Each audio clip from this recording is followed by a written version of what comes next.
5 वर्ष में प्रधानमंत्री मोदी जी के नेतृत्व में सेना के आधुनिकीकरण को लेकर के,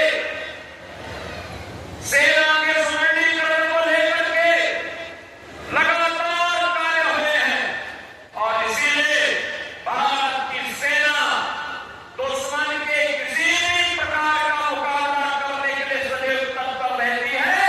अगर कभी दुश्मन ने कोई जरूरत की तो उसके घर में घुस करके उसको मार करके उसका काम तमाम करने की पूरी क्षमता भारतीय सेना के पास है।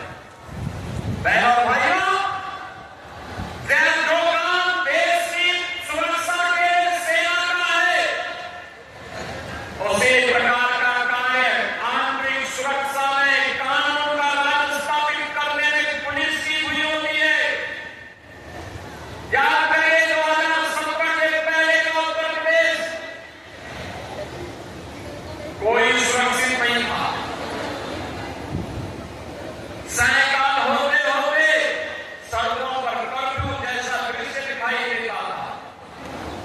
उपद्रवी और उत्पाती सड़कों का अंदर तांडव करते थे।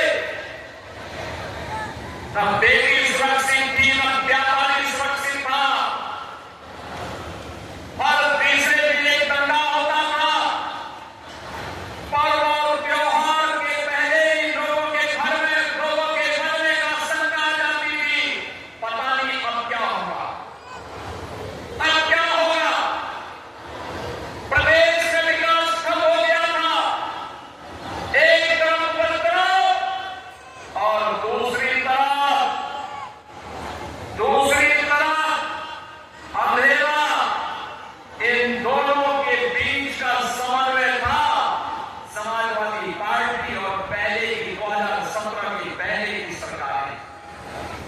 वे गुंडों के साथ मिलकर के प्रदेश में अराजकता फैलाते थे, कानून के संकट खड़ा करते थे। बेटी और व्यापारी की सुरक्षा के साथ उनके सुरक्षा के साथ खिलवाड़ करते थे। सज्जनों को प्रताड़ित करते थे, दुर्जनों का महिला मंडन करते थे। यही पिछली सरकारों का कार्य था। और जब विकास एजेंडे में नहीं होता है तो फिर सरकार कुछ कर नहीं सकती। याद करिए, कासगंज जनपद का निर्माण 2008 में हुआ था। 2008 में बहुजन समाज पार्टी की सरकार थी। उसके बाद 5 वर्ष समाजवादी पार्टी की सरकार रही।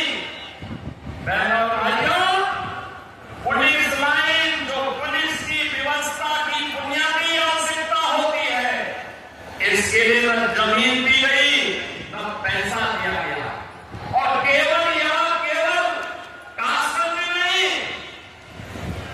उत्तर प्रदेश के लगभग 12 जनपद ऐसे थे जिनमें जिला मुख्यालय नहीं थे, पुलिस लाइन नहीं थी, डीएम और एसपी भी किसी ब्लॉक में बैठने के लिए मजबूर होते थे। बुनियादी सुविधाओं के अभाव में कैसे 25 करोड़ जनता की कोई सुरक्षा करता।